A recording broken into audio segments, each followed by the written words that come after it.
وی ذلیله او رسوا شوې ټول جهان در پسې خاندي لږ ځان ته فکر وکړه مړه ځان در پسې خاندي. یو ډېر اسان غوندې سوال ستاسو د ټولو نه کومه، خو څومره چې هم زما د ویډیو تاسو ته رسي نو د دې سوال جواب به راله لازمي راکوئ. سوال څه دی؟ سوال دا دی چې مور او پلار بچي ته په کومه خبره باندې قاریږي.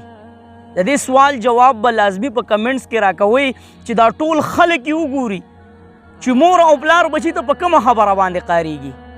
په ثوابۍ موړ کلی دی غالبا، په هغې کې یو ځلې بیا د خپل بچي د لاسه د مور او پلار قتل.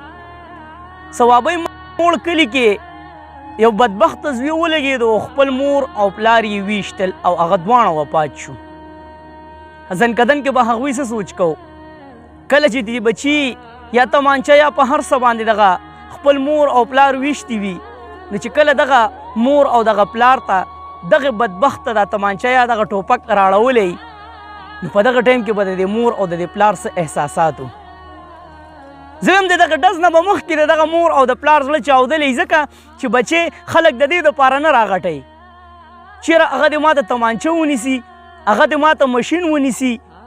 او دا یاد لرئ د ځان سره څومره چې هم نوجوانان دي او هغه د مور او د پلار نافرمانه دي، نو ګورئ دا شوي دي، ښه دا واقعې مخې ته راغلي دي چې څه دې وکرل حقه به ورېبې.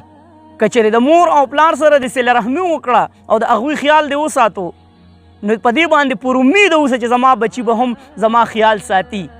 خو که چېرې ته د مور او د پلار خیال نه ساتې نو دا نالیدلي وګوره چې زما دا بچي بله ورځ غټ شي نو دا به هم زما سره دغه شان کردار ادا کوي څنګه چې زه د خپل مور او د پلار سره ادا کومه. نو په لور دیر کې چې کومه واقعه مخې ته راغلې وه، هغه ټیک ټاکر هلک چې خپل مور او پلار ویشتي وو، نو داسې به دا هم واقعه وي، ځکه چې ویلی کېږي دا چېرې جنګ جګړې د دغه مور او د پلار سره، نو داسې مور او پلار خو به زه ما نه لیدلي نه به تاسو لیدلي چې یو بچی 5 وخته جومات ته ځي، هغه تلاوت کوي، هغه د ښو خلکو سره ګرځي، د مولیانو عالمانو سره ناسته پاسته کوي. نو زه هم داسې مور او پلار به تاسو نه کتلي چې هغه بچي ته قار شي چېرې د دې خلکو سره مه ګرځه یا جومات ته 5 وخته مونځ له مه ځه. هم هغه بچی چې هغه د بدعمله خلکو سره ګرځي، غلط کردار وي د هغه بچي، نو د مور او د پلار بچی سود کېږي نه په غلطو کارونو باندې. چېرې زما دا بچی د بدعمله غټ شي، زما دا بچی د لوپر غټ شي، نو د دې مور او د دې پلار سره به جګړې وي، نو جګړه به هم په دقه خبرې وي. بله خبره پکې شته نه په منځ کې، چېرې د بچي به ښه کردار ادا کوو، د مور او پلار به منې کوو، چېرې ته دغه ښه کردار مه ادا کوه.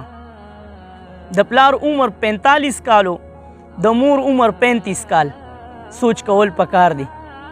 په ځنکدن په وخت کې به څومره ارمانونه دغه مور او دغه پلار د ځان سره وړي وي. نو ډېره دردناکه او ډېره افسوسناکه واقعه مخې ته راغلې ده. نو اوس به زه په کمنټس کې ګورم که آیا کسان دا خبره کوي چې مور او پلار بچي ته په غلط کار باندې قاریږي، نو بیا 100% غلطي د دغه بدبخته بچي ده چې هغه د خپل لاسه خپل جنت په ځان باندې حرام کو، ځکه د الله جل شانه فرمان دی چې د مور او د پلار د خپل لاندې جنت دی. نو چې ته کله خپل مور او پلار ولي، خو د دې مقصد دا چې تا د الله جل شانه چې کوم فرمان دی د هغې مخالفت دی وکړو، خپل مور او پلار دې مړه کړه، نو هغه جنت په تا باندې حرام شو. د دغې جنت تمه مه کوه چېرې ما ته به جنت میلاو شي، ځکه تا خپل مور او پلار ویشتل. نو ډېره افسوسناکه واقعه مخې ته راغله. الله جل شانه دی په نوجوان کول باندې خپل رحم او فضل وکړي، ځکه موږ ډېر په عجیبه طریقو او په عجیبه طرف باندې روان یو. خو که چېرې مور او پلار راته قاریږي نو اوس خو پکې لا دا خبره هم راغلې مخې ته چې مور او پلار بچي باندې سختي هم نه کوي. ولې نه کوي؟ ویره د کوره خفه کېږي او مټیز ځي، بیا پېژنې که نه مټیز ځي.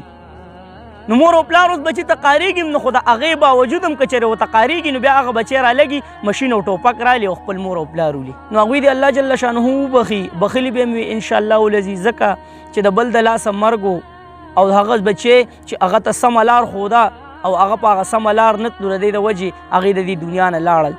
او دغه بدبخته بچي ته زه د اوس نه وایم چې ستا ژوند چې کوم په دنیا باندې دی هغه هم ذلیله شو او په آخرت کې هم ستا دپاره سور کړی اور دی. دا د ځان سره یاد ساته، د خپل مور او د پلار خیال وساتئ، مینت درته کو، سوال درته کو، دا جنت د خپل لاسه مه وینځئ. چرته مې الله هم ښاد آباد او خوشحاله ساته. آخر کې وواس پاکستان زنده باد، مسلمان زنده باد، تل دې وي آباد دې وي زموږ وطن پاکستان دی او مسلمان دې وي. الله پامان.